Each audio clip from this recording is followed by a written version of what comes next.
Hi, women. My name's Karma, and welcome back to season 3 of the Free Birthing in Color movement. This is a space to hear the stories of women of color and Indigenous women sharing their experiences of living, working, and birthing in their power. If you feel like you have a story to share and would like to have your words and your voice amplified within this movement, please reach out to me. All information about submitting your story can be found within the show notes below or on the Free Birthing in Color Instagram page. The Instagram handle is at freebirthing_in color. Just send me a DM or find the submission forms within the profile. I look forward to hearing from you and making space for your experiences to be witnessed. And now I'm extremely grateful to have shared time and energy with our next guest. Here is her story. Hello, Zakiya. Welcome to the Free Birthing in Color movement. I'm so grateful to have you here. I'm so happy to be here. Like I said, it's so surreal being here from listening to your podcast and listening to so many women share. And I feel like this podcast is so needed, especially for women of color. And I feel like I'm just so excited to share my story, having listened to all these other stories that really got me to have the birth of my dreams. So thank you for having me. Yes, my absolute pleasure. And this is why I do this, so that women can hear these stories and really step into their power and birth in the way that they want to. So, yeah. Oh, I just got like chills in my body. I'm so Me too. excited. So, the first question I want to ask you before we get into your birth story is, oh my gosh, I'm blanking. Here we go. What is your ancestry and your lineage that you're passing down to your child? So I am passing down like pretty much Black African American. I did my ancestry like a while ago. Mhm. It's so funny because if I was the person I am now, then the person I was before, I probably would have never done it just because I don't want to have like my information out there. But I did do it, and a lot of my lineage stems from Africa. So like all parts, like East Africa, Central Africa, West Africa. There also, I know my great grandmother was half Japanese, so like that's Oh, in there somewhere, which is really cool. And okay. then of course there is some European ancestry. Just being African American, obviously a lot of us have European ancestry because of the way things were. But primarily African American history, Mhm. and that's really important to me Mhm. because I wanted to teach my son just about his lineage and about being a Black man in America and how powerful that can be. Yes, absolutely. Wow, thank you for sharing that. The question always surprises me, the answers that I get from each woman. And you saying, there's a bit of Japanese in there is like, wow, Yeah, just where did to that come from? yeah, where does that come from? But just to think us as, yes, as Black bodies that have come from the motherland of Africa and our history of being taken from our homelands, like we have pretty much the mix of everything that there Exactly. could possibly be. Exactly. So yeah, it's always just so fascinating for me to hear these stories of where everyone's lineage comes from and how they relate to that. And yeah, I love how you said you want to teach your Black African history to your son so that he can see how much power he holds, because he does hold so much power just being who he is and having the mother that he has. So yeah, thank you for bringing that into the space. And I'll just get right into it. Where does your motherhood journey begin? Wow. So my motherhood journey, I think, begins, I would say, about maybe like a year before I got pregnant. So Mm. I know that before I got pregnant, I was very much, we're always on the spiritual journey, right? We're always trying to figure out who we are and, why we came here. And I just remember coming across like home birth. Mm. Um, and I was just like, okay. And then I found Free Birth Society, listened to like their whole entire podcast. I did actually join their membership at one point before I was pregnant, met some women that were local, and then started going to village prenatals and supporting Mm. pregnant women before I was pregnant, and just being in that space of pregnant women doing it like outside of the system. And Mm. so I know that when I looked into home birth originally, I knew that that was the path for me, Yeah. but I just didn't know about birthing outside of the system. I didn't understand that like you could still have a home birth and be in the system and have a medical midwife and all of that stuff. So like my decision to have a home birth shifted to, do I want to have a free birth, or do I want to have someone, a birth attendant present? Mm, And just the more research that I did, the more books that I read, because I did read a lot of books. I read Unassisted Birth mm, by Laura Kaplan Chanley.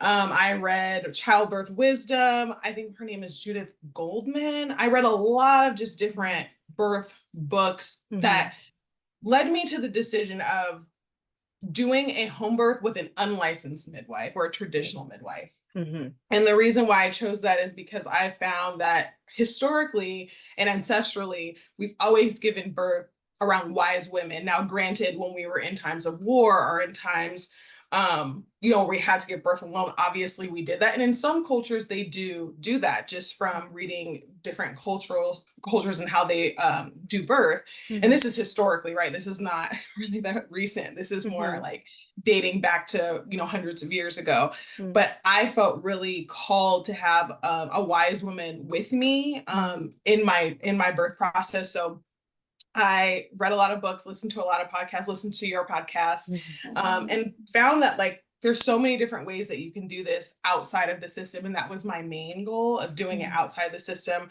My husband was really supportive mhm. from the jump. He was just like, okay, if this is what you want to do, just lead the way and I'll follow. Yeah. And I watched, The Business of Being Born. I watched this other Black documentary, and I can't believe I think it's called Calling in the Spirit. Oh. Yeah, it's like this is I've had to like rent a library account like for free and get it out of these archives, excuse me. But I believe that's what it's called, Calling in the Spirit. And I just like really just did so much research on Mhm, like how we gave birth, and especially Black women mhm, um in the midwifery like model when it first started, right? So we're talking about like in slavery. Before that, Black women have always been midwives, and mhm. the granny midwife was kind of erased when the hospital and obstetrics came into play.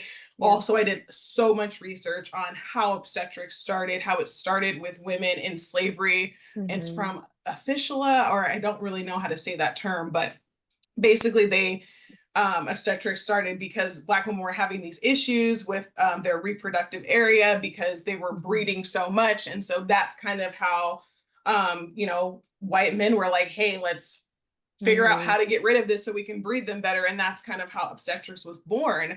And Yeah. so the more research I did, the more it led me to, I definitely have to do it outside of the system, because the system that is set up for birth is Mhm. just about money. It's not Can about the woman. I, sorry, can I Oh, stop you there real quick? Because that's a really yes. beautiful point that you have brought into the conversation. So if anybody that's listening is curious as to what Zakiya is mentioning about the white doctors performing surgeries on these enslaved women, look up the history of gynecology, and that gives Mhm. you the full breakdown of where gynecology came from, where obstetrics came from, where all of this, quote unquote, feminine healthcare started. And it started from the violence and the abuse of enslaved women being used as these, what's the word I'm looking for?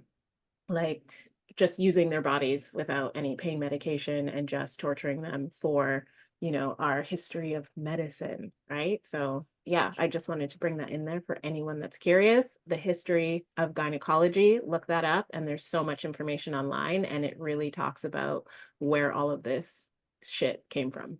Yeah. And I had no idea about that. I mean, like, Mhm. um, and also, actually, this is a really good point. I started charting my cycle 4 years ago. Okay. And prior to that, I was using birth control.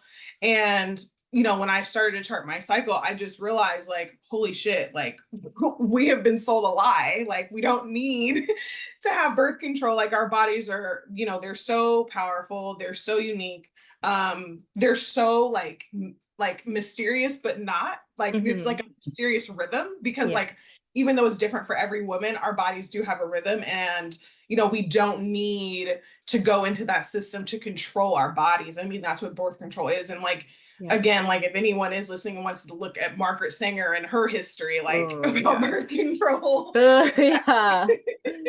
that, you can look at that there. And so from charting my cycle and just being thrust into like what birth is, and also being in different ceremonies with different Mm, medicines and things like that, I was able to just really like go within myself and say like, and I just know that like my son, it's so funny because I we thought he was a girl the whole time. My son, I know that he was guiding me the whole mm, way through this process. So mm, that's kind of where my motherhood journey began, just really being curious and knowing that instinctually there is something different, and it mm, doesn't, even though it's not the norm, mm. it's possible. Hmm. Yeah, absolutely. Wow, I love that. And I think that's so beautiful. And the level of attention and awareness that you actually put into your preconception journey going into motherhood is it's getting to be more normalized, but it's very few and far between women that like read the books, listen to the podcast, look into themselves, look into the information of like birth control and where gynecology came from and all of these things. Like women just don't do that. And then they just, oh, I want to have a baby. I'm going to get pregnant. They get pregnant and then they just jump on the conveyor belt and then wonder why they've had really shitty, awful experiences because they haven't actually done any of the work to claim their power back before actually going into this one of the biggest, most transformational experiences of their lives. So I really want to commend you and say I'm so proud of you to hear that you did so much work before you had your baby. And it wasn't the fact that you had your first baby, it was awful. And then you had to do the work to heal the trauma to then come back into your power. It's like you right off the bat were like, no, I'm doing things different. This is what's happening. And I love that. I love hearing first time mothers and their stories because it's just so incredibly powerful to know that you don't have to have the quote unquote practice run with your first baby. That's so important, because Mhm. that is exactly like, the more I got into my journey, the more I realized like I don't want to have a trauma birth first. Like I just want to have a Mhm. really good birth from the beginning. And Mhm. I loved like your podcast and listening to first time moms. Like it was like I always prioritize that, because I feel Mhm. like for first time moms there's like this stigma of Mhm. like people would just like, can you like are you really gonna have a home birth? Like maybe not. Like it's almost like you have to prove yourself as a first time mom that like Yeah. you can actually have a home birth. Like it's like no one really believes that you can actually do it, which I Mhm. think sucks in our society. And that's when I get into my birth story and just my pregnancy journey, that's something that I really didn't share with a lot of Mhm. people, that I was going to have a home birth. Like when people would just guess like about like my journey, I would just be like, yeah. Like people would ask me Mhm. like, did you do ultrasounds? Or no, not did I do ultrasounds? Like, oh, like so like on ultrasounds, is it hard for you to not know what the baby is? And I'd be like, oh yeah, like, but I'm not gonna like, I just played along Yeah. into it because I was like, we Yeah. don't even have the time right now to go into all Mhm. of that stuff about why I'm not doing ultrasounds. Yeah, totally. Oh, totally. So then let me ask you this, because you've been doing all of this work, learning about your body, learning about yourself, really getting educated and bringing all this beautiful awareness to this journey you're going to go on. So what was your the pregnancy experience? Did it come as a surprise, or did you and your husband really kind of plan this out to be like, okay, we're feeling, kind of quote unquote ready to bring this baby in? So like, did you have that really beautiful conscious conception to call your baby in, or did it just kind of happen but then you were just like cool, baby's here, like let's just continue on with this flow? So we did have a conscious conception. He was conceived the first time we tried. So Okay.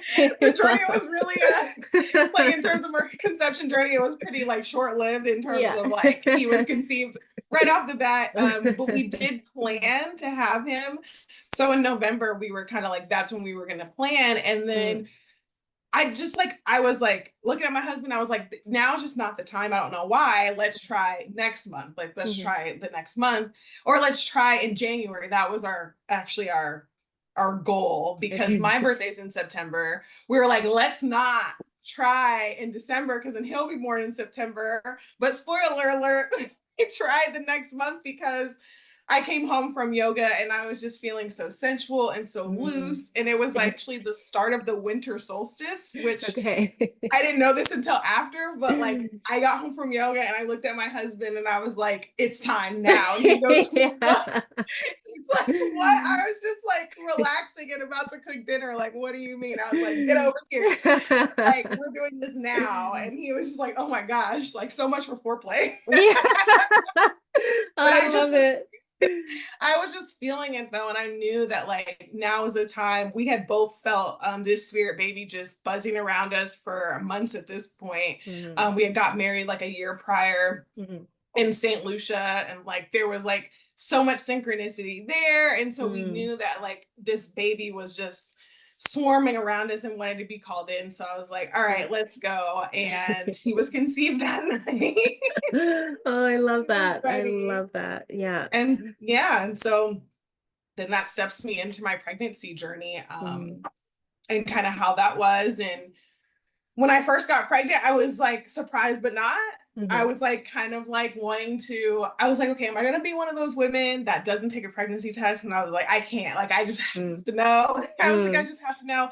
And so, like, probably I think a week and a half after we conceived, Mm. um, I was just like, okay, I'm gonna get one of those like super early pregnancy like tests and then like just Mhm. like see like because I just felt I felt it like I Yeah. knew and because like I said since I had been charting my cycle for like 4 years at this point, Mhm.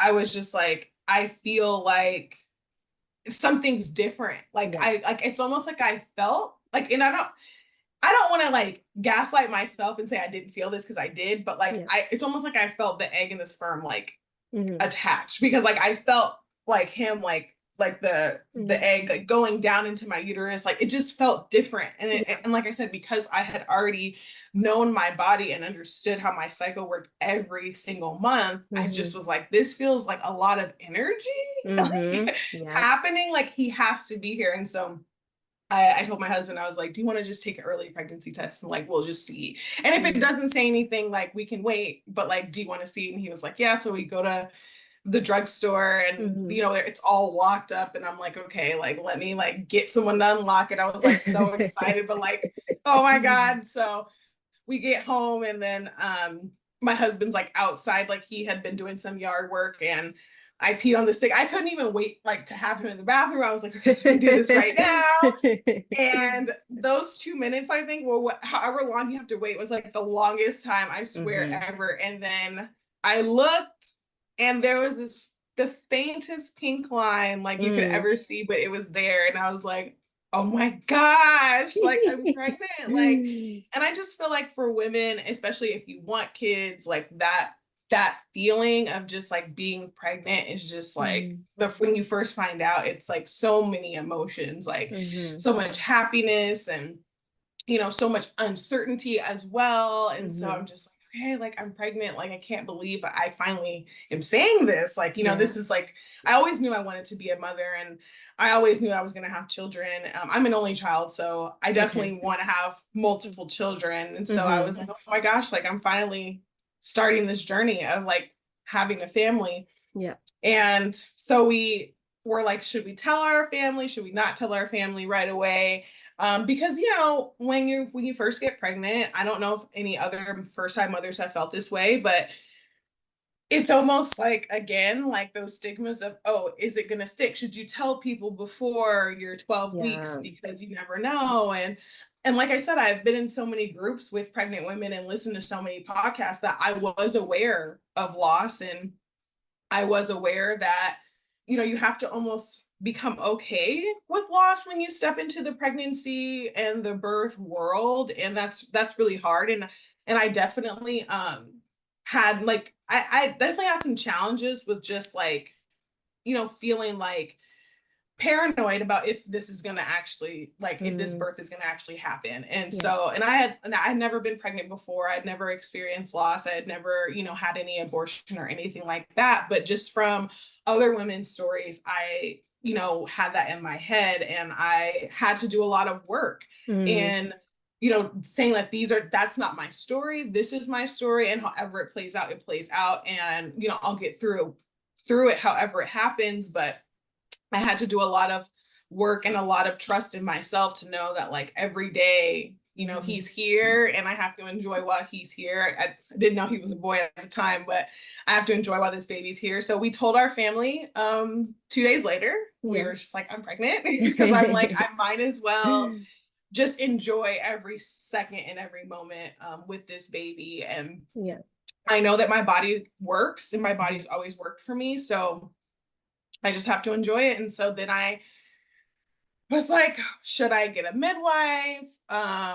Like and I knew that like I wanted an unlicensed midwife an unlicensed midwife if I did that. Or I was like, do I do a free birth? And I just knew that like instinctually, I just didn't want, not that there's anything wrong with free birth. I think free birth is awesome. But for me personally, I wanted guidance if I needed it. I wanted someone to support. And it's really like not even so much guidance, but support. I wanted support from a woman who's done this before. And I think as a first time mom, it really helped me stay at home. It helped me not transfer myself to the hospital, or it helped me not go into the system.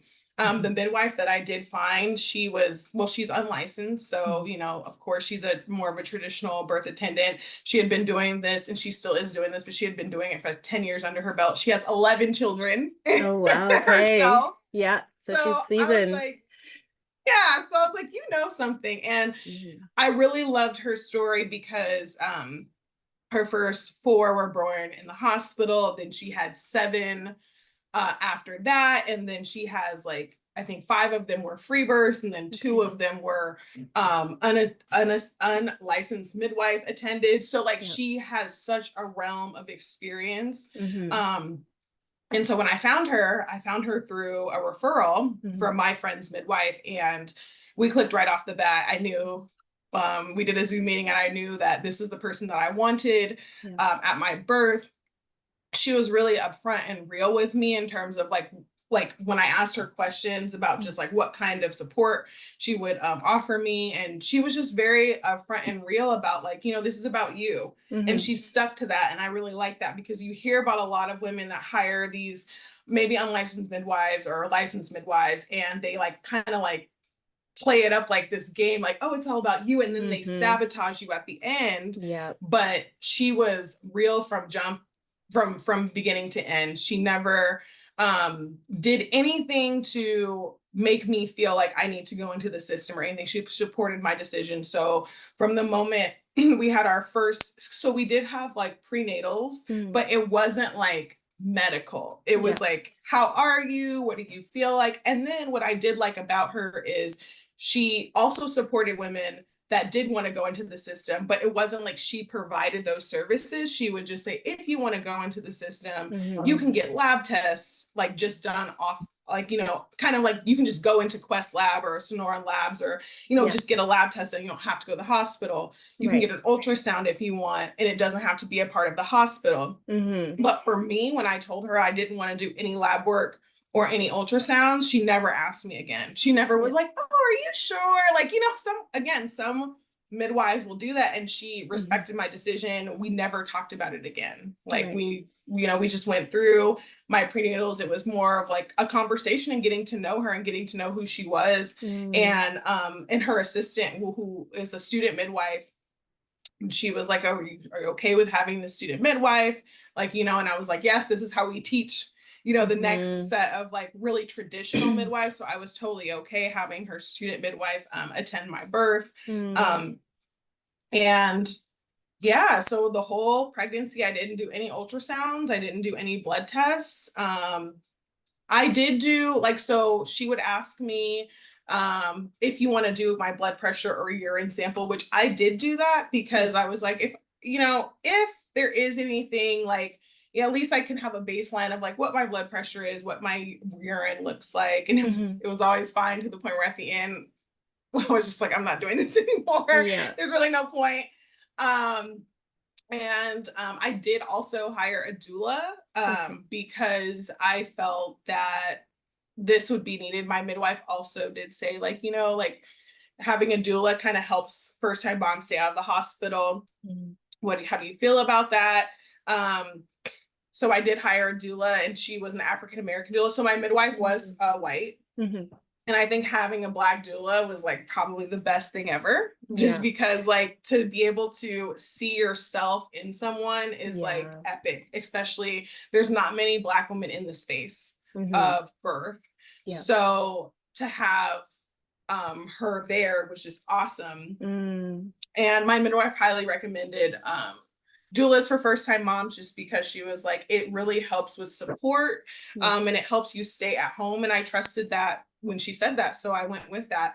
Mm-hmm. Um, and she recommended this doula, and she was awesome. Like I think really my son, his name is Hollis, but Yeah. I think he just guided this team together because it was Yeah. so like in sync. It was Mm-hmm. just like it was so much trust, so much just I can't even explain it the way he, because at first I was like, do I really want to do it? I don't know. Like, I was kind of like, eh. But after I just kind of let myself just say, you know what?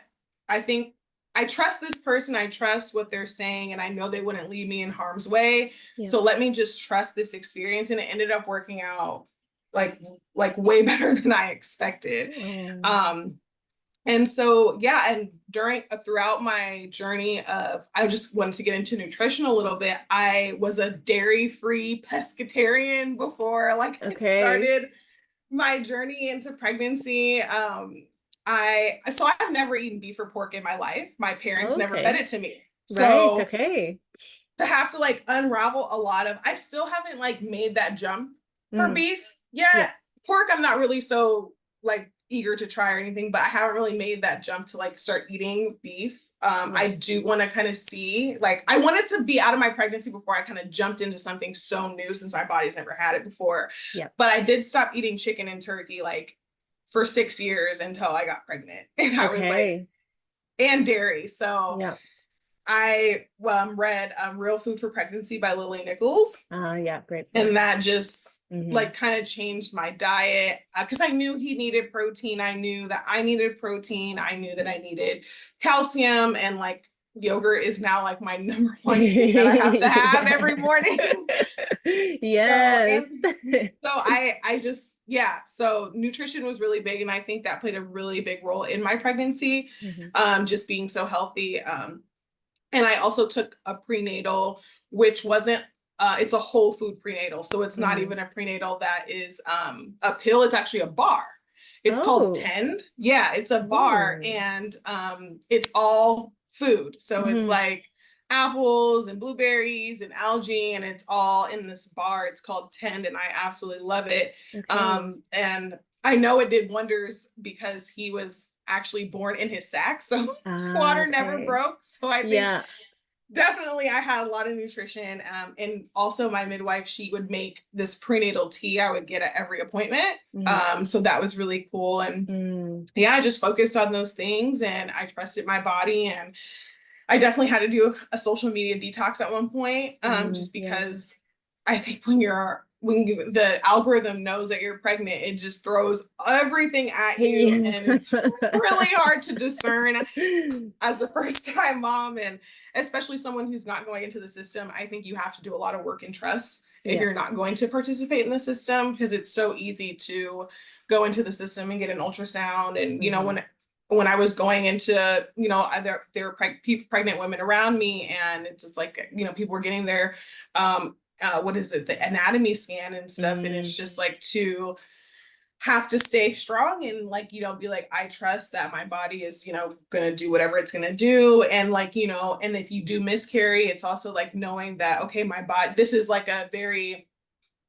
intelligent way that my Mm-hmm. body is going to get rid of a pregnancy that, Yeah. wouldn't go to term, or there's something Yeah. wrong. And so just to have that trust it's a lot of unlearning, and a Mm-hmm. lot of tuning into yourself, which Yeah, can be difficult absolutely. at times. Yeah, absolutely. It's a big, it's a big feat to have a pregnancy that you are completely out of the system, because the only person you can answer to is yourself. And Yeah. for some women, they're not ready to take that step, and that's totally fine if they need the use of the the medical system to feel their safety, to feel, as if things are going well in their pregnancy. That's totally great. And also stepping into your power and trusting yourself, getting really deeply in tune with your body is how we are meant to be as women. Right? That Mhm. is just our innate physiology. That is our design. And when you're ready to take that step, it's just, yeah, I haven't been there personally, but all of the stories I hear, and I just know, I just know that truth, that is where we're meant to be as women. And it takes time, we're all on different stages and phases in our journeys of life. But yeah, Mhm. it's quite the feat, quite the step. And you need to have a lot of awareness and trust in yourself and your resolve in who you are to be able to do something to this magnitude. Absolutely, absolutely. And I definitely feel like anyone who does choose this path, it's almost like your higher self, your intuition, your source of wisdom is telling you like you have this within you, but you Hmm. have to trust me. And I Yeah. think that like my journey in this lifetime is trusting myself. I Hmm. think that is like a really big part of my journey in this life is, just trusting who I am and trusting who I came here to be. Yeah.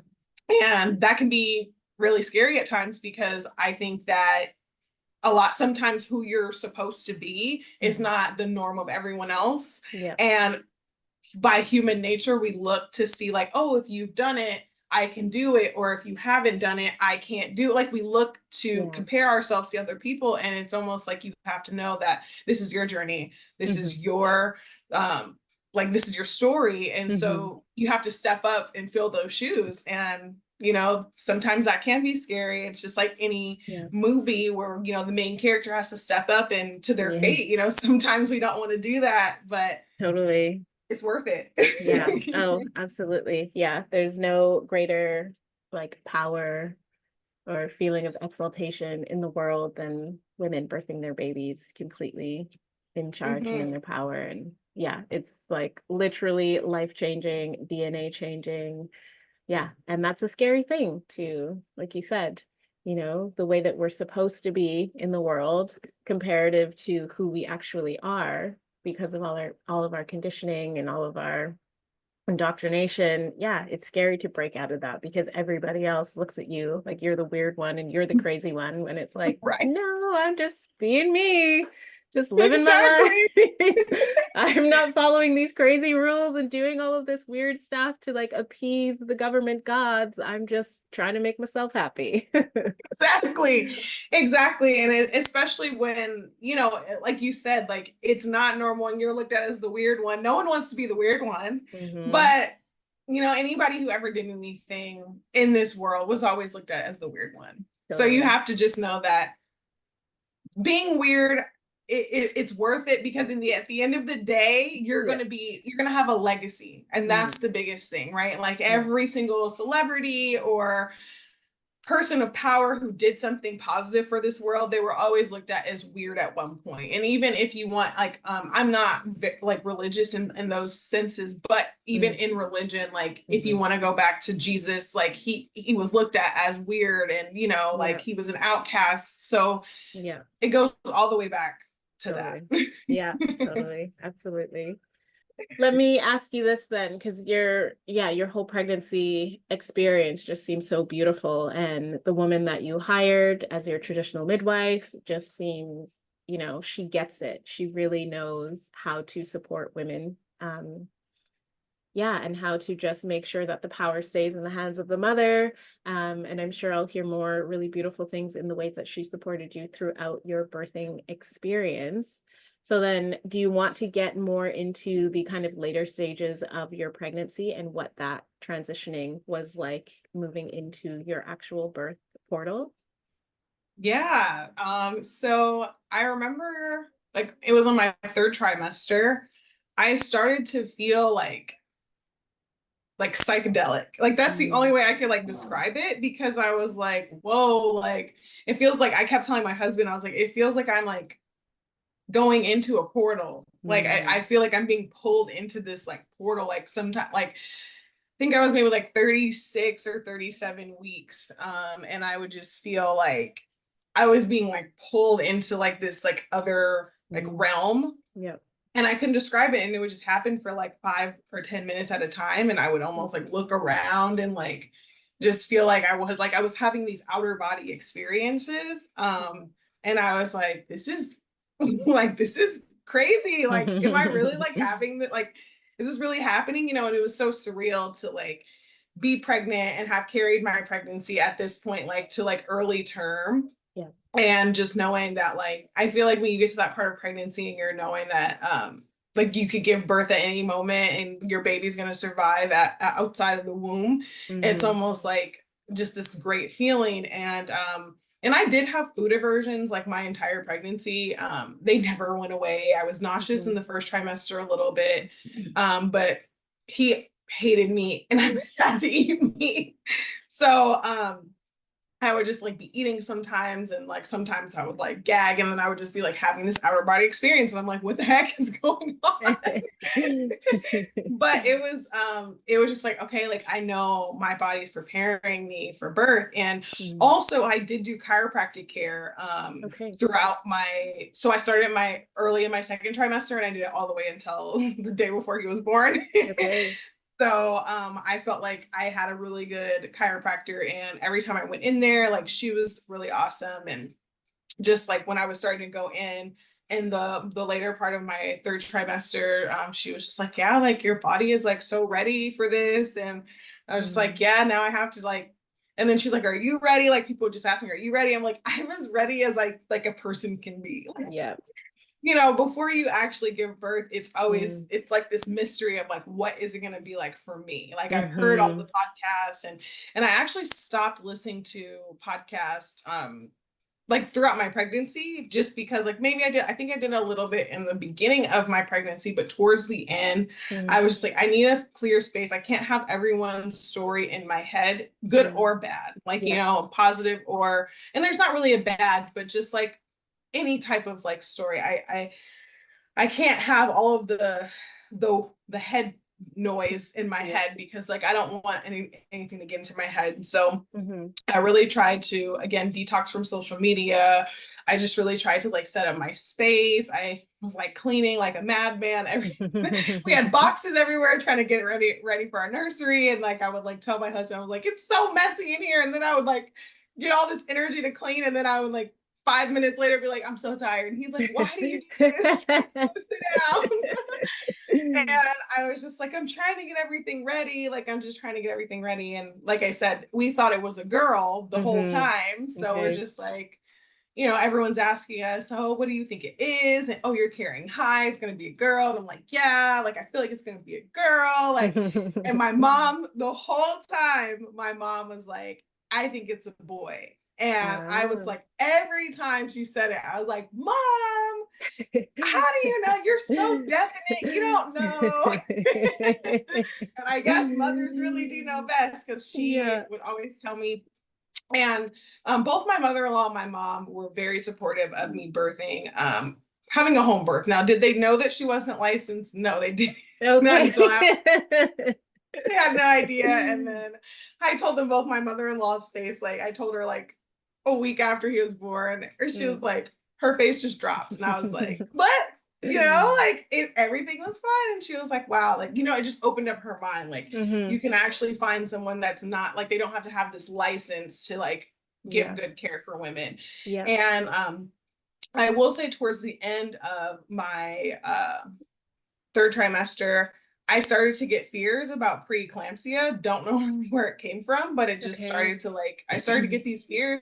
Oh, because Mm. my feet were swelling so bad. Like, but I felt Okay. fine. Like, I Yeah. felt fine. Like, everything was fine. Like, even when I had my visits with my midwife, and she was just like, it's so funny because like when I would like kind of get like antsy or anxiety about something, she would like get me back to baseline. She'd be like, Okay.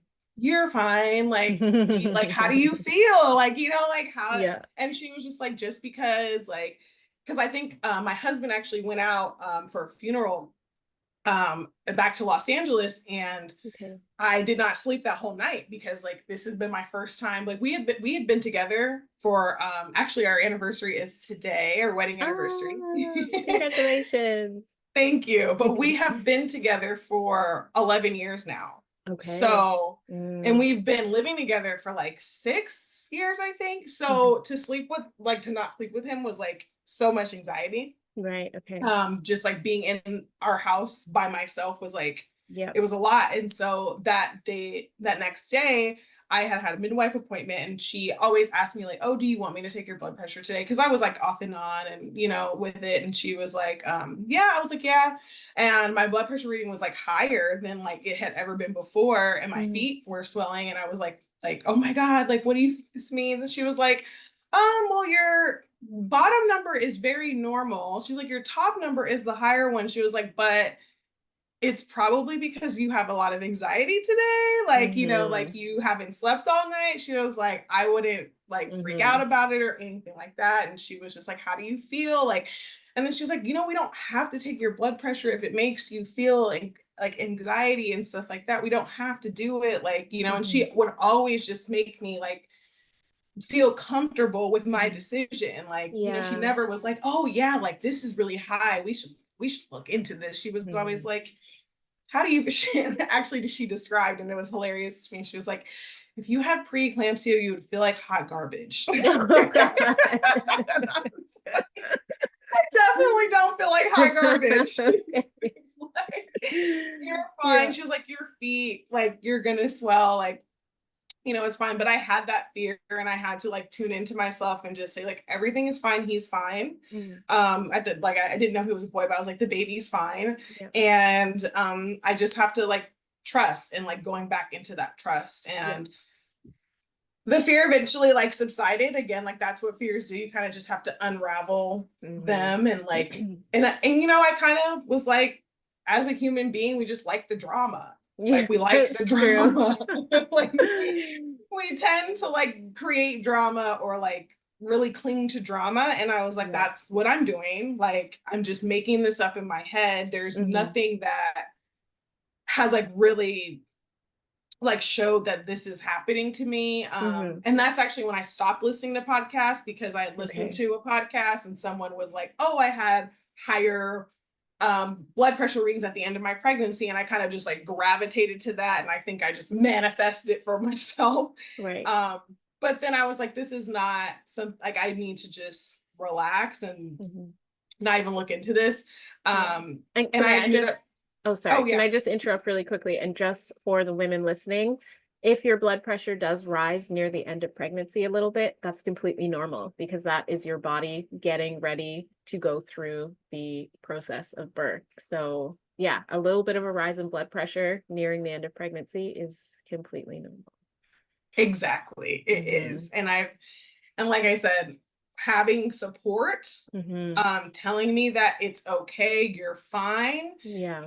really helped me, because I feel like if I was doing this on my own, who knows what decisions I would have made. And Right. I think that for some women, we need that. And for Mm-hmm. others, they really don't. And they're like, I totally am fine. I trust that this is just how it's supposed to happen. Some of Mm-hmm. us need a little bit of support, or someone just saying, like, how do you feel? Like asking us those questions. And then some Yeah. of us need to go to the hospital to hear that. Like, that's Yeah. just kind of how it works. Yeah. Um, Totally. so right before I went into labor, I went to the chiropractor, and that was when I felt my first like little contraction. And Mm. I had had the practice ones before, so Yeah. I was like, oh, this is another practice contraction. So I was like, whatever, and it did stop. Like, because my chiropractor appointment was at 3 o'clock on September 9th, Okay. and he was born at 8:42 on September 10th. Oh, wow. Okay. So Whoa. yeah, so it was probably like early labor, but I didn't like think anything of it at all. And it stopped. So Mhm. I just was like, it's fine. Like, but I didn't feel what I felt earlier that Mm. morning. So Mhm. should I get into the birth story? Okay. Yeah, yeah, yeah. So yeah, so I had my chiropractor appointment at 3 o'clock, and then I had a little practice contraction, or maybe a real real early contraction, and then it went away and I was like, okay, I'm fine. I went home. My mother-in-law, it's so funny, she was supposed to come on September 10th just to help us set up more for the nursery. So Okay. she had her flight booked to come on September 10th. Now, both my mother-in-law and my mom were really respectful of my labor space, and they did not want to be present because they Okay. didn't want to bring their fear into the labor Mm-hmm. space. So like Mm-hmm. my mom were very, very close. She had a cesarean with me, and my Okay. mother-in-law had a cesarean with my husband. And Okay. my husband's a twin, so that was always Oh, a okay. joke that like Yeah. this could be twins, and we'll know. No one knows because I hadn't Yeah. had an ultrasound. So they're very respectful of just like knowing that like my mom told me like from the beginning, she was like, I love you, I love that you're going through this, I love this journey for you. She's like, but because I did want my mom to of course be in this space, and she was like, I can't be there in the capacity you need me to be, and I don't want to ruin your birth experience in your space. Oh my gosh, that's beautiful that Yeah. she even had that awareness. Oh, I love that. Yeah, so she was like, but I will be there right after. Mm-hmm. Yeah. So the plan was to not tell anyone that I was going into labor, which I told, and my mother-in-law and I are both really close as well. Yep. So the plan was to not tell either one of them that we were going into, well, I was going into labor. I was like, you Mm-hmm. guys will not know. You just see the baby like on Mm-hmm. FaceTime after, and then you guys can Yeah. fly out. Because my husband and I are originally from California. We're in Arizona now. But my mother-in-law and my mom are still back in California, Okay. so Los Angeles to be exact. So they were like, okay, we'll just come the Mm-hmm. next day. Yeah. So my mother-in-law is scheduled to come on September 10th. She has her flight booked at 5 in the morning on September 10th. I went to the restroom just like normal, but I felt like I felt a sensation. Mm-hmm. I felt a sensation, and it was like radiating from my abdomen and my uterus all the way until my back. And so Oh. that's how I knew that this was a lot different than anything Mm-hmm. I had been feeling before. And we always wake up around 5 a.m. Like I always typically like I'm so regular with my body. I always use the restroom around 5 in the morning. So my husband really didn't think anything of it. And so when Mm-hmm. I'm sitting down, I'm like, okay, that felt kind of different. But like Mm-hmm. again, I have learned as a first time mom, deny, deny, deny until Yeah. you really know. So Yeah. I was like, oh, it's fine, like it'll be okay. And so I went back to the bed and I was like laying down, and then another one. And I Mm-hmm. was like, okay, like that's another one. Okay, like that was probably like 3 minutes ago Mm-hmm. I had one. Now here's another one. Okay. And so I was like, okay, but it's like probably nothing. Like, let's see how the next hour goes. Yeah. And so, and maybe this was around like 4, Okay. because at 5:30, that's when we call my mother-in-law. So Okay. at 4, like I'm feeling these things like for an hour.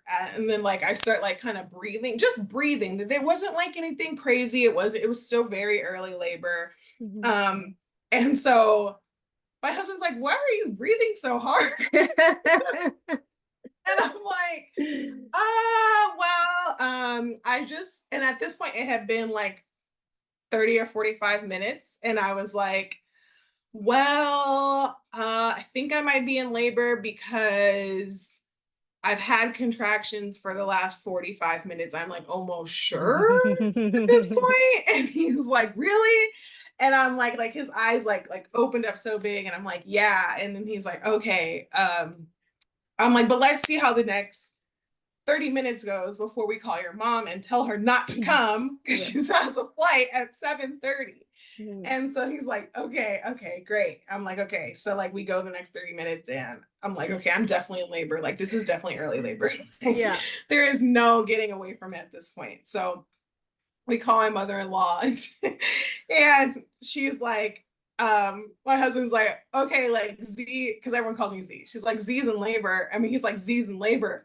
And she's like, really? What did they say? And he's like, we're like, what did who say? Like, because her like mind was just like going straight to like, oh, Mm. what did they say? Like, what did the hospital, like, what did the people say? And we're like, who? Mm. Nobody's here. Yeah. So we all like laughed about that. And she was just like, I'm literally on my way to the airport. We're like, well, turn around because she again, like she was like, I don't want to be. And like the night before, she had asked me, she was like, so no labor or anything? I'm like, nope. And so she was like, okay, I just want to make sure before I like get on the Oh plane to yeah. go. And so she was like, oh my gosh, okay. And like again, our plan was not to tell anyone. So when she heard, she was like super excited, but like nervous and stuff. And I was just like, Mhm. okay, well, we'll update you when the baby comes, but like this is it. Like, this is Mhm. the only, like you weren't even supposed to get a warning. So like don't Yeah. freak out. Like, we'll be, because I just didn't want to give them an early warning, because I was like, this could go for 2 or 3 days and I don't need anyone calling or texting me asking me like, Yeah. is baby here or anything like that. And so I was like, okay, like I'm in labor. So she was like, okay, I'm gonna go home. I'm not gonna come. I will reschedule my flight. And I was like, well, don't reschedule it yet, because we don't know, like, I've heard all the stories, like you're in labor and then it stops. Like, I didn't know how my journey was gonna go. Mhm. And so I'm like, okay, well, and then I like felt like, okay, well, now that my mother-in-law knows, should I call my mom and just tell her? Because now I feel like I should tell her, because my mother-in-law is and knows, so they can like powwow together, because Yeah. they're also really close. And so I'm Okay. like, so I call my mom, tell her, my mom's like, oh no. And I'm like, no, oh yes. Like, oh yes, like great. And so my mom is like nervous, but she's trying not to show it. And so I'm like, all right, like I need to get in the zone. Like I need to be focused on this. So I'll talk to you guys later. My husband's like, we'll update you when the baby gets here. Mhm. So cool. So they like were like freaking out. Like I heard this later, but they're like kind of freaking out together. And I was like, you guys freak out together. Like, Yeah. cool. So my husband and I, we went to go take a walk, because we were like, oh, because we're in Phoenix, it's like 100 degrees in the middle of the day. So because it was like 6 a.m., we were up. He was like, do you want to take a walk before like it gets too hot so you Mm. can't take a walk? And I'm like, yeah, let's do that. And so I was like, it'll be great for me to be on my feet anyway, like just to like bring baby down, help gravity and everything like Mhm. that. And so we went out and took a walk, and I was Mm. having pretty regular sensations like the whole walk. And I was like, Mm. okay, like I'm actually in labor. Like I'm like really in labor. Like I'm trying to like, because like you just like you're waiting for that moment like for the day. And it's just like when the day Mm. comes, I was just like, let's just be present in this moment. And so we took a walk, Yeah. came back, then like things like kind of started to like pick up a little bit, but still wasn't any, I could still talk through it and everything. So I got my yoga ball out, kind of bounced on that. And then probably around 12 p.m. or 1 p.m. it really started to like kick in. And Mm. so like I think I had a break, because like then my husband like starts timing my contractions, and he's like telling my, like he's so excited, like he's like getting all the things ready, and he's just like, Mhm. okay, like are you having one? Okay, like you're having one. Okay, I'm like, I'll tell him. And it was like this little teamwork thing. He was so excited to just Aw. have something to do. So Yeah. I'm like, Yeah. you do this. And he was so calm and so just like not freaking out, not nervous. He was so calm. And so Mm. I had a break about 16 minutes in between like my contractions. And then that's when I knew I was in active labor, because they started to pick up. Okay. And once I was in active labor, I was like, I could not sit down. So I was one of those women. I was actually in labor with him for 15 hours from start to finish. Okay. And I could not sit down like on my, like, I couldn't sit down. I don't like, my labor pains were really in my back area, but I just could not sit down. And anytime I would try to lay down or sit down, it would make my contractions so much worse. So I was literally on my feet for 15 hours, like just going through each one. So Wow. my husband, so we didn't call like anyone until the very end of our experience. And I wanted it that way because, again, I didn't want to invite people into this space so early. I didn't even know if I was going to call anyone. I like told my doula and midwife there could be a chance where I just don't even call you guys at all. Like I could just give birth to this baby on my own. Like I don't really know. So I was on the ball, and like what my husband would do is each time I would have a sensation, he would like I would, because like at first he started doing the counter pressure that we learned in like our little childbirth class, and then he would like kiss my back, and it was like the best thing ever. And so when I would be having like a sensation, he would be in the other room, I'd be like, babe, Aw. kisses and counter pressure, kisses and counter pressure. So he would run in and like do like the counter pressure and like kiss my back, and I was just like riding those sensations because it was like a wave. Like it really would start off kind of like baseline and then it would like really get to the peak and then I would come down. And so I was like starting to vocalize and he was like, "Are you sure you don't want to call anyone?" Like I was just trying to like really like be as strong as I could, but he could tell like I needed some extra support because I was starting to vocalize like really loud and as a man, he could only give me so much support until I needed women around me. Yeah. And so he calls our doula and he was like, "I'm not going to tell her to come. I just want to call her and update her on what's going on." I'm like, "Okay." And so he's in the garage. I'm in like our bedroom, which is like past our kitchen, past the bathroom, like towards the back of the house. He's like on the phone with our doula and he's like, "Yeah, like her contractions are about 4 minutes apart and it's definitely been an hour and she still doesn't want you to come yet." But and then like she hears me like roaring in the background. She's like, Yeah. "Is that her?"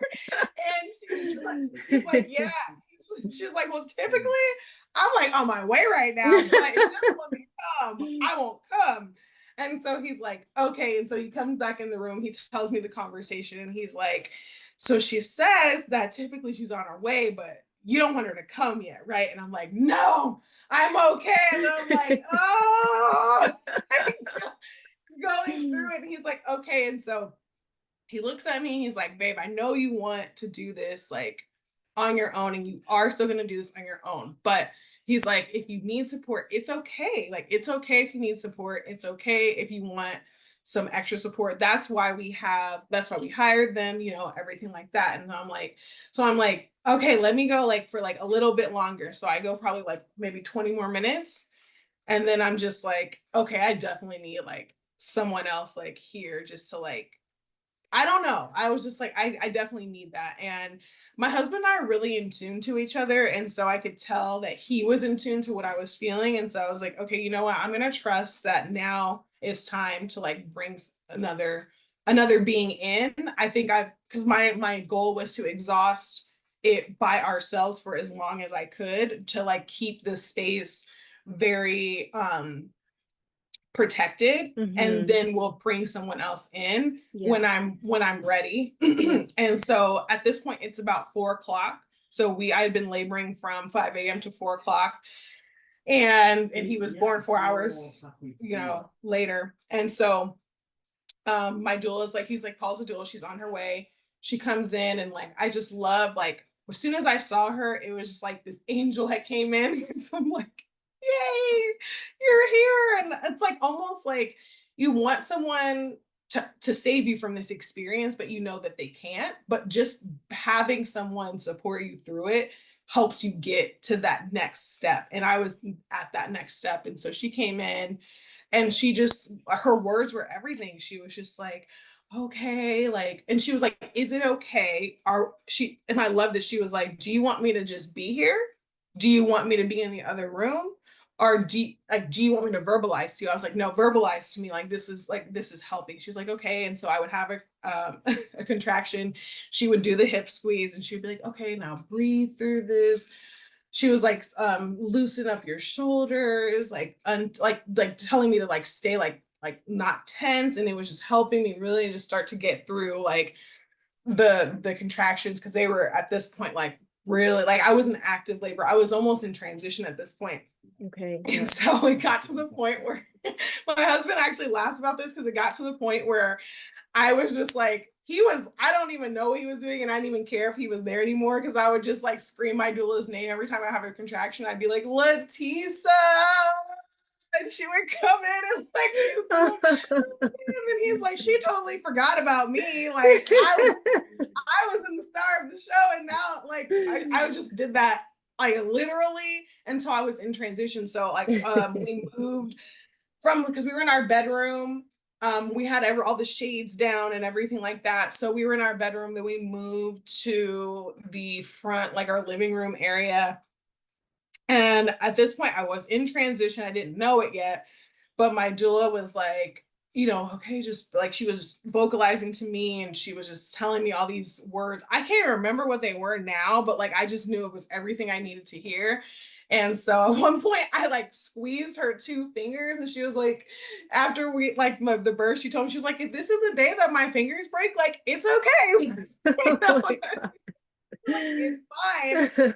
And so then when I was in transition, it's almost like I definitely felt like I couldn't do it anymore. Like I was like, I can't do this anymore. Like I see why women get epidurals. Like, oh my God, this is crazy. Like I can't believe I'm doing this. And this is like, and then I just needed a break because I had been on my feet for 15, like the whole time. And I was just like, I need a break. And then she was like, your body is giving you a break right now. Cause like it started to like and I didn't know this, but when you're in transition, it's almost like things slow down, but they like are really going fast and it's back to back, but like the vocalization stopped.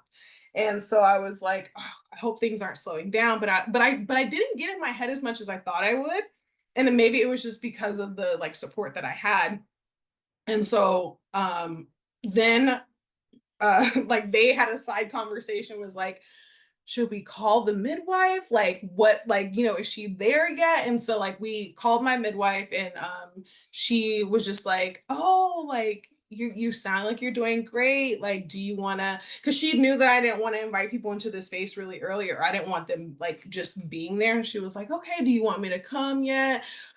Oh, maybe you should get in the shower. Do you want to fill up the tub? Like, and I was like, in the questions, like I know some women would be like annoyed. I was fine with like the plethora of questions. It was like a buffet. Like, what do you want? Like, how do you want to choose? Like, what do you want? And so I was like, she was like, maybe the shower might help. Maybe the birth pool might help. And I was like, oh yeah, I do have those like things at my disposal. Let's try it. And so we didn't get the like nozzle thing for the sink to the tub. So Oh. like my husband is trying to fill up the tub with our like sink, like the pulls out and he's trying to fill up the tub with our sink. And I'm like, okay, what, like I didn't even know that was going on. So my Hmm. doula saw that and was like, maybe we should do the shower first. And Hmm. so I get in the shower, she's doing counter pressure. This is gonna sound like really unpopular opinion. I hated the water. I hated it. I Hmm. hated it. It was not for me. I Yeah. didn't want to be in the water. It didn't help me at all. Like I was like, so my husband got in the shower with me, like he had his swimming trunks on, and he was like, okay, I'm gonna get in the shower with you. And I just hated every Yeah. moment of it. Like the hot water was just not it for me. Hmm. I, I felt like it was worse. So I was like, I'm out of the shower. I don't want to do this. And so I was like, okay, maybe let's do the pool. And so my husband is filling the pool up with our sink shower thing. Mm. And then he's like, this isn't working. So he gets the hose outside and I walk over to the pool. I see him filling it up with the hose, and I'm like, I'm definitely not getting in there. I was like, no way. I'm getting in there with you filling it up with the outdoor hose. Absolutely not. And like, Aw. some women do that and it's fine, but I was like, no way. Mm. I don't know. It just, no, because we actually have treated water. Like our water is treated in our home. Like we got a Okay. water softener and a filtration system. Yeah. So to even think to have like chlorinated hard water on my like Hmm. baby, I was like, absolutely not. Yeah. So it's like, no way. I was like, the pool situation is over. But I kind of knew he didn't want to be born in the pool Yeah. because there were just like so many things that happened, like to even get the pool and the liner like to our house. It was like crazy. And I was like, I feel like he doesn't want to be born in the pool. And then when I saw that, I'm like, no, Yeah. not in the pool. And he's a Virgo, so he's Okay. like an earth sign. So he didn't want to be born in the pool. Yeah. So I go over back to our living room and I'm like, okay, like let's get through these next couple of contractions. And at this point, like I my body starts to push. I think at this point it's like maybe like 6 or 7 o'clock. Our midwife assistant, she came in, didn't even notice her. That I love that like my birth team, I did not notice them. When they Mm. came into the space, I had no idea they were there. They Yeah. didn't come and interrupt me. They didn't come and ask me a whole bunch of things. Like they wouldn't interact with me unless I interacted with them first. Right. Right. So I really love that. And like Hmm. you don't hear this a lot from people that have a birth team. Like Yeah. you usually don't hear this a lot. And like I said, because my midwife wasn't licensed and like I picked people that kind of understood free birth and physiological birth. I think that's why. Yeah, And absolutely. so Because they when my trusted you. exactly, they trusted me and they trusted the experience. So the midwife assistant, she came in. We actually talked about this with our whole team present prior. Like my midwife was like, okay, so you're okay if we check the baby when I first get there? Is that okay with you? Like, I love that we set that up before. So I was okay. It wasn't like this question I had to like think about. Yeah. And I was like, that's fine. Because we did only use the Doppler in my pregnancy twice. So once when we first heard his heartbeat, because it was so early, which again, that was me that decided that. It's not like my midwife was like, oh, like we should look with the Doppler. I was like, she was like, do you want to hear his heartbeat? I can't hear with the fetoscope yet because he's too small. Yeah. But you don't have to hear his heartbeat, like, to know that he's growing. And I said, no, like I want to hear it like for the first time. And then the other time was during labor, because during labor you can't hear really well with a fetoscope. And which she already told me about prior. So I was okay with this. Um, and so the midwife's assistant, she was like, do you want me to listen to baby? And I was like, yeah, I do. I do want you to hear him just through one contraction. He was great. And I was never asked that again, didn't listen to him again. And so I'm starting to push at this point, but I don't really trust myself to push at this point. I really didn't, because I was just like, oh, is my cervix out of the way? Is everything okay to push? Like my body feels like, and then my doula was like, but do you feel better when you push? And I'm like, I do, but I'm still like, again, first time mom, I don't know what to think about or what to do. So I'm like bearing down, I'm pushing. I don't know. I was like, where's my like, where is she? Because I told her I didn't want any cervical checks, don't even ask me, don't even look at it, none of that. And then like as soon as she walks in, actually when she walked in, I didn't even notice she walked in. She kissed me on the cheek or on the forehead, and that's when I knew she was here. And she just walked in, gave me all the space, went in the other room. They were preparing pregnancy tea and like postpartum stuff for me. And like they were just preparing like my whole space for afterwards and everything. And when she came in, I was like, can you check me? Like, I want to be checked. She was like, you can check yourself. And I was like, no, I need you to check me. Like, I want to see like how far I am in this process. At this point, she got there at 8. He was born at 8:42. She got there around like 8:15. So she was like there like less than 30 minutes.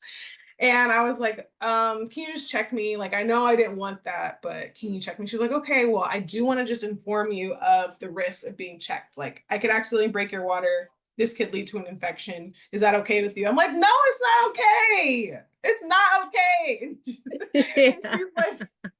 she's like, okay, then I don't have to check you. Like, it's okay. Like, you're fine. And then I like went through like 2 more contractions. I'm like, okay, no. I need you to check me. She's like, okay, but like, are you okay with that, the risk? I'm like, yeah, that's fine. But again, I love that like she knew what I wanted. Yeah. She knew I didn't want that, but she still was like, are you sure this is what you want? I don't want you to have something you don't want. Again, most midwives in the medical system would be like, yeah, let's check you like every blah, blah, blah. And they don't even inform you of those risks and don't let you give informed consent. She was like, when I said no, she was like, okay, then we're not doing it. And I'm like, no. Like, okay, fine, whatever. Like, and because I knew that none of that stuff was probably going to happen, because I knew her demeanor and like she was going to do this very carefully and everything. So she checks me and she's like, oh yeah, you have no cervix. I feel no cervix. Like, you're good. Like your body was pushing, like you're fine. And so then after that, I'm like, all right. And like that's exactly what I need to hear. I'm like, okay, I got up, I like started to bear down, and they were like, you guys, like, and then they were kind of asking me like some questions of, do you want to, like, because my doula, I kept trying to squat. She's like, do you want to hold on to me while you squat, or do you want to? And then I just didn't listen to anybody or anything. I got up, went to that toilet, got on the toilet, and I just sat on the toilet, and I was like, I pushed, and I was like, oh, I feel fire. And then they were like, oh, okay. And so my midwife was like looking, and she's like, oh, that's your baby's head. And I was like, let's do this. So I got up, Wow. and I was like kind of like on, so pretty much every time I labored, I was standing up, but I was like hunched over something. And like Okay. that's how I was laboring pretty much the whole time. So Mm, I got up, I was hunched over on the like bathtub, like leaning on the edge of the bathtub, like with my yeah. hands. And she said that was his head. And I was like just pushing and pushing. And then his head came out. And like I applaud women that can breathe their baby out. This baby needed to be pushed out. So I gave a push only on a contraction though. So I gave a push on a contraction. His head was out. And I was like, okay, his head's out. And he was in his sack still. I'm like, gosh, this water needs to break. Cause like I think when your water doesn't break, there's so much pressure on your bladder and like everything. And I was like, oh gosh. And so I pushed, his head was out, and then everyone thought that his body was going to come out like a little bit later. His head is out, and I'm like, oh, okay. And like everyone that talks about the ring of fire, I was like, I try, like, again, towards the end of my pregnancy, I tried not to take on a lot of other people's experience. So I was like, maybe I won't feel that. Maybe I'll just breathe my baby out, and it would just be Mm-hmm. so, like peaceful. And it's like I can't. I was like, I need to push, like, because my body was just pushing, like my Mm-hmm. body was just pushing. And that was what my doula was saying. She was like, "Is your body pushing? Like, do you feel like you have to push?" Like, and then because at first, before I told my midwife to check me, she was like, "Well, maybe try not to push and see how that feels. Like, see if that's like better for Mm-hmm. you, so you can kind of have an idea." And I was like, "No, Mm-hmm. I can't not push." She was like, "Okay, like that's a sign that like you're doing this and your body like needs to do this." Yeah. And then she said, "I know that like people want to breathe their baby out." She said, "But some people like need to push, and that's okay." She was Yeah. like, "And that's fine." She was like, "However you need to do it, do it." And I was like, "Okay, then I'm gonna push." And so when I pushed his head out, I felt that ring of fire, and I was like, "Holy hell, that is hot." Oh yeah, like that burns. But I tried to like, I was still like very like cognizant of like I don't want to push without it being a contraction, because I don't Mm. want to tear. Like I want to take my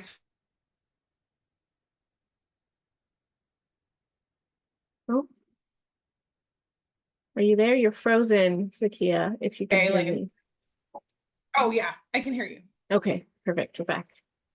And so after his head was out, I was like, all right. And then like my husband's like right to catch him, and he's like, "Oh my God, I see his head." And he's like, Oh. "Head is still inside the sack." And I'm like, "Oh, that no wonder." Like I feel so much pressure still because his head was still inside the sack. Took like a 2-second break. His body just flew out. Like his body, just whole body flew out. And I was Mm. like, God, I didn't have to push him, like inch him out, and his whole body flew out. He fell onto my husband's like the towel that we had into his arms, and his sack just broke. Um, and I was like, oh my God, he had like and I didn't know like this because they had recorded like him coming out, so I could see because I just felt it all. And I was like, oh, it was like such the relief, Mm. pressure after that. And he had like a little stripe of meconium like on his body. And so I was like, oh my gosh. So he came out, and they're directing me like, okay, mama, like he's right here. You wanna like, because his cord was short. So I had to like step over his cord because the way he came out, I'm like facing the other way. And so I had to Mhm. like over. I'm like, oh my God. Like, and then I'm like, baby, you're here. Like, because our last name is Hawkins. So we were calling him Baby Hawk like the whole like time. Aw. Baby Hawk, you're here. And so then I like realized, I'm like, oh my God, like I get to finally see what you are. What are you? And then I lifted him up, and then I'm like, oh my God, it's a boy. I'm like, it's a boy. Like, we're totally shocked because we thought he was a girl the whole time. Mm. I'm like, oh my God, it's a boy. And so we go to the bed and we just lay down for a minute. And I'm just like, oh my God. So we FaceTime like my mom, and I'm like, you have a grandson. And my mom drives like the big rig trucks for FedEx. And she's Okay. My husband's like, I'm like, you have a grandson. And my husband's like, Mama Mo. That's what he calls her. He's like, Mama Mo, chill. Like, cause she's crying now as she's driving. She has to like pull over in her truck because she's like so excited. And so then we got our skin to skin. And when he came out, he like didn't have like a lot of vernix and he was kind of already peeling. And so they were like, is he really 39 weeks? Yeah. Like, is he like a little bit older? Like, we don't know. But like, technically, from my last period to like when he was born, it was 39 weeks. So, who knows? He was ready though, because typically, if babies come out with like little to no vernix and they're peeling, like they're like ready. So, like, Mm-hmm. he was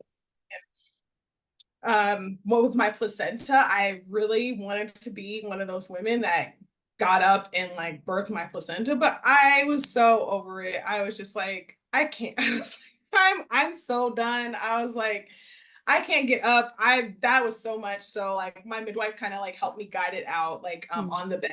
And so we kept him attached to his placenta um for a while. Like he was born at 8:42. I think we cut the cord around like 11. Yeah. So like it was like totally not pulsing or anything like that. I still have it in my freezer. Mm. We're really like, kind of I think we're gonna bury it. And it was really great. After that, we just chilled and we just basked in like just the newness of him and like breastfed him and just looked at him in awe. And my husband and I were just on the bed and we just got to like really just chat with our team about like, they cleaned everything up, which I think that's probably the best part about having support is like they cleaned everything up, like made our bed for us. My midwife made me some food and like the pregnancy, a postpartum tea, and like they just like waited on us hand and foot. And it was just awesome. Like it was such a great experience. And going back to the experience, it was just like I was just on this birth high for like 3 days of just like just in the clouds, like thinking like I can do everything. Like I can like my mom and like everyone else was like, you need to sit down. Like you need to like chill out, sit down, put your feet up. And definitely our midwife was like 5 days in bed, 5 days on the bed, 5 days around the bed, like she's like this is like kind of like the best way to heal everything. And like I said, the greatest thing I think about midwifery support, again traditional midwifery support, is that we're still seeing her right now. Like I think our last appointment is going to be at my 6-week appointment, but like we were seeing her like way longer than what a typical OBGYN would see you, right? They see Yeah. you, and I think that after, I think that's just like that day, right? And then you just go home. Yeah, it's not a lot. If it is anything, maybe you have to go back. If you're birthing in hospital, maybe you have to go back in like a week or 2 weeks for that checkup. And then there's the one at the 6 week where they kind of say like, you're all clear. You can like get back to your regular life activities. And that's pretty much it. Whereas, yeah, Right. working with the traditional midwives, they are there in the first week, kind of every day, tending to Mm-hmm. you, looking after you, and then it moves to maybe every 2 or 3 days. And yeah, you get that Mm-hmm. care for a good, depending on who she is, maybe 6 weeks, 8 weeks, 10 weeks of care. Exactly, exactly. And our doula also offered us appointments as well after our birth. So it was just like the team that we had, I think was like kind of like just so like synchronized by the universe, because like I've heard so many just like horror stories about just having people at your birth and having people that are uneducated about birth. And I think that for women that do want support, I think it's very important, if you do want support, to really ask the right questions when you're interviewing these people, because the support that I got was so valuable. Like I wouldn't trade it for the world. And I think that there's so many women that want support, but they're scared of getting their birth sabotaged, which I feel so lucky to have been able to find women that supported me and did what I wanted. And I felt so empowered by it, even if I did want a little help. Like I thought I would never want to be checked, but in that moment I did, and I felt okay with that. And I also felt like I didn't lose my power by that. And I Yeah. also felt like with like our birth, my birth team, like, and I was telling my mom about this, it's like they never really stood over me. They always stood under me, Hmm. like Yeah. physically, like they always were like at my feet when I needed something. And during my labor, they were like below me. And I think that Yeah. it's weird, but that actually means something because that means that they were of service to me instead of trying to Yeah. overpower me. And I think they all knew that because they all were like sitting on the floor helping me. But it's Yeah. like, it's a power dynamic when you're in that type of space. And I felt like Hmm. I was making all the decisions and they just got to be along for the ride. Exactly. And that's so beautiful that you bring that up because it is a power dynamic when when a woman is birthing in the hospital or even at home with the medical midwife, they are standing over you and they are directing what is happening to you. And Mhm. they are in charge. They are the people that are there in charge. So you're lying on your back in the bed. The doctor comes and just looks down to you. They don't come to your level and it's like, is everything okay? But when it is somebody that understands birth, trusts the mother, trusts the physiology of the female body, and really respects the woman that she is tending to, caring for, supporting, you do come down to their level and you do bend down and move into, if the woman is hunched over a chair and she's covered in a blanket, it's not for someone that's working traditionally to say, all right, take off your blanket, come move on the couch, I'm going to check you. It's she'll come and put your hand on the back and like, I'm just going to open up your little cave for a sec, see how you're doing, like, Mhm. yeah, it's just such a different way of relating to a woman when you have that traditional care, that woman who truly understands how to be with women, and then the care that is the medicalized way of just controlling and doing Mhm. things to a woman. So yeah, it's so beautiful and just makes me feel so happy and grateful to hear that you got all that you wanted in your birth and you were so in control. Even when you got that cervical check, you were the one who asked for it. Your Mhm. midwife reminded you, is that truly what you want? Or are you just saying this because you feel like you need it? But you were able to stand in your power and say, yes, I want this. So when it happened to you, it wasn't a place of trauma. It was like, yes, I feel good in this and this feels good for my body and what I need right now. So I can continue on in this beautiful flow of birth. And like Mhm. that's what all women need to have is that level of power in their birthing experience to say, yes, I want this, even though I said no to it before, but now I'm Mhm. choosing something different. Or Mhm. you said yes to something and now you're saying no. It's like Mhm. being able to have that choice, which a lot of women, I would dare to say all women that birth with a licensed midwife, or especially in the hospital, they don't have that choice. Even if they think they do, they absolutely don't have any choice in what's going on with them in their bodies. So yeah, it's just like, oh, as a first time mother, hearing such a beautiful story like this just makes me so freaking lit up. And I'm just like, yes, yes, there's another one. She did it and she created the team that she wanted. She birthed her baby with her partner and she had this most beautiful surprise that it was a son. And oh yeah, it just feels so good to hear this and to like feel that energy move through my body. And I hope everyone else listening also gets that sense as well. I hope so too. And thank you so much just for allowing me to say my story. I love just sharing it because I feel like it was so powerful for me. And Hmm. I am just like still like, walking on that high of birth. And, this only happened 3 weeks ago today. Oh my So gosh, what? three yes, weeks ago? I did yes, not realize you were that early postpartum. yes, Wow, you're still in that bubble. Oh my yes. gosh. Wow. Still in the Oh, bubbles, still in the snuggles. Like okay. every time I look at him, he's so just, oh, he's gorgeous. And I'm just like, you're so perfect. Like, how are Hmm. you so perfect? And I love that, we're choosing to not give him any type of injections or anything like that. And so Yeah.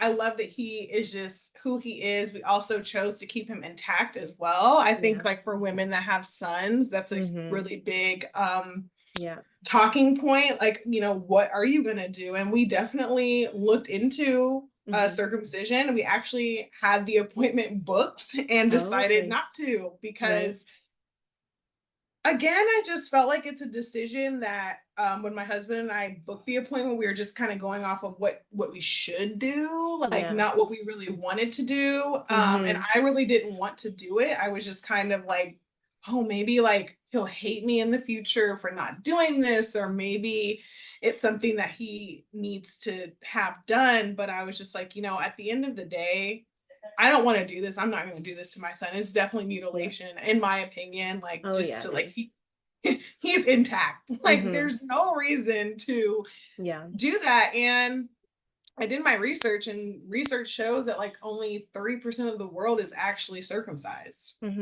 And a lot of Yeah. those people do it for religious reasons. And I'm like, I don't fall into any of those religions, so why Yeah. why would I do this? Totally. Why put your child through this unnecessary trauma, a couple days Exactly. after they've just entered into the world? It makes no sense. So, Exactly. It makes absolutely no sense. And I just think that, parenthood is a journey. And what I really love about myself is that I will do the research on mhm. something before I make a decision, even if I've already made the decision, Yeah. right? Like I said, like we booked this appointment and we were like, looked at each other and we're like, why did we do this? Hmm. Why are we doing this? We just had a powerful birth. Like, why would we now go and just mutilate him? Like, for what reason? Yeah. And I think that women need to know that like it doesn't have to be all or nothing. It Hmm. can be a little bit of this, a little bit of that, but do what feels comfortable for you. Yeah. It doesn't don't do it to appease other people, or do it because you think you have to. Yeah. And so that's what I really loved about my Mm. experience, is that I got a little bit of both worlds, right? I had a little bit of a pregnancy or I had a pregnancy outside the system, but I still had support. But I Hmm. had the support that was tailored to me. And I Yeah. just feel like there's so many ways that you can do this. It doesn't have to be 100% free birth or 100% medical system. It can Hmm. be somewhere kind of in the middle if that fits for you. Yeah. I think that women that do free births, it's 100% fits for them, and that is great. And I think Yeah. that women who choose the hospital, I think that they a lot of times don't know the decisions that they actually can have, Hmm. because I think if women knew and really understood what the hospital's like whole dynamic is, I don't Yeah. think anyone would go to the hospital. Yeah. And that's just how I feel. But Yeah. some people do have to, kind of experience it to know Yeah. that they don't want it.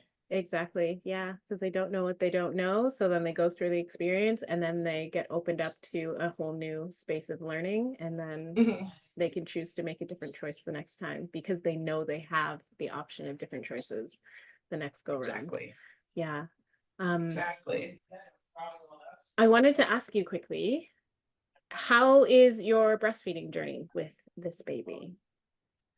It is going really well. Good. And I was kind of nervous about it. Again, I'm Mm, only 3 weeks in, but we're mm, doing really well. that's good. So we saw our doula connected us with a lactation consultant pretty much right after he was born. And she Mm, came the Saturday after he was born. mm-hmm. So I think that really helped me Yeah. a lot. Yeah. My mom has horror stories of breastfeeding me. She breastfed me for a year, but she Okay. was like, my nipples cracked and bled for like a month Oh, before like everything was okay. yeah. For me, um, he latched right away. Like he had a latch, but it was a shallow latch. Mm, So when the lactation specialist came, she was able to show me how to get him a really good latch. right. And so after I got him on that one time, like we have been latching that way ever since. Mm, He's gaining weight and yeah. I have had no pain, like just Yeah. soreness a little bit, but I've been using just like some really good herbal nipple cream, and we've been good at this point.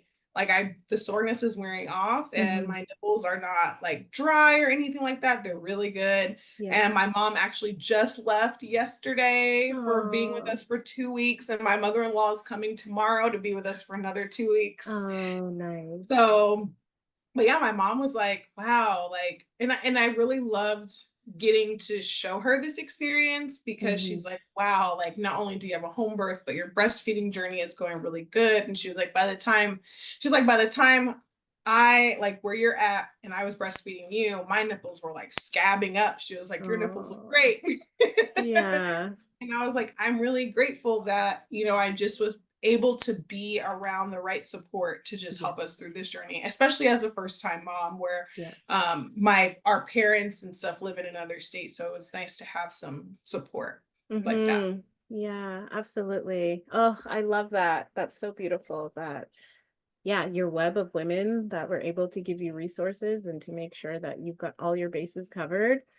It just sounds so, so beautiful. And that's how it is meant to be for women in their pregnancy, their birthing time, and in their postpartum journey. If the Hmm. family is not near, then having these resources, the web to connect them to the things that they need until, friends or family can also offer that beautiful helping hand. Yes, Oh, absolutely. It takes a village. yeah, yeah.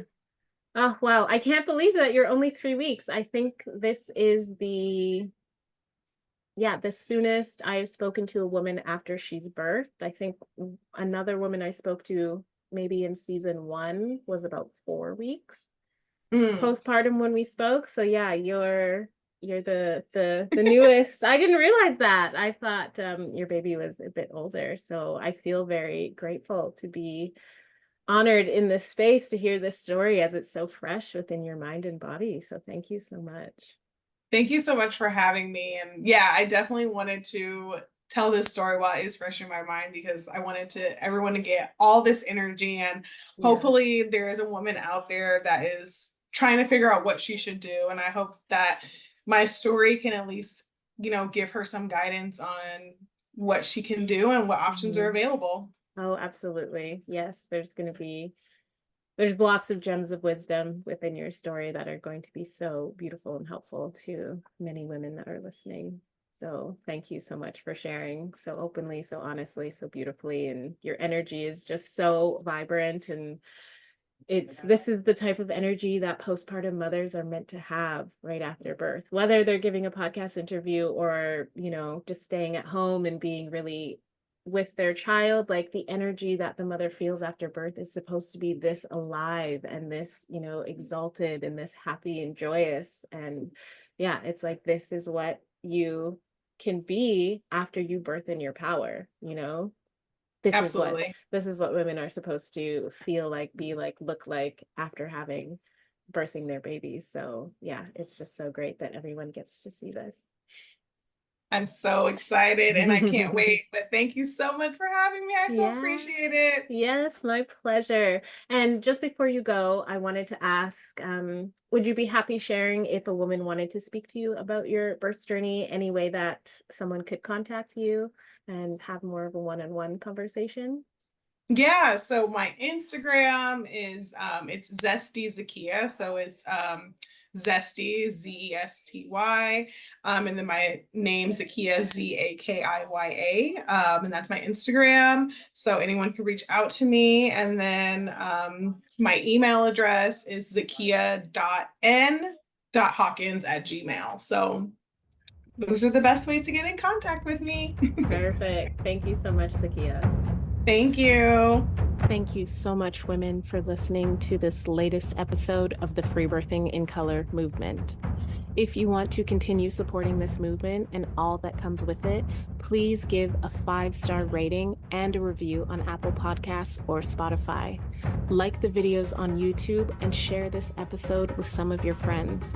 As reciprocity for the work that I'm doing and the content that I'm creating, it only takes 2 minutes to show your support through a 5-star rating, a small written review, and a share. If you want to give a monetary donation to help with the back end costs of keeping everything that is happening within this movement going, you can send your donations through PayPal via the link in the show notes. And again, as reciprocity for the work that I'm doing and creating, I'm so grateful when those donations come through. All information can be found within the show notes below. I'll see you in the next episode.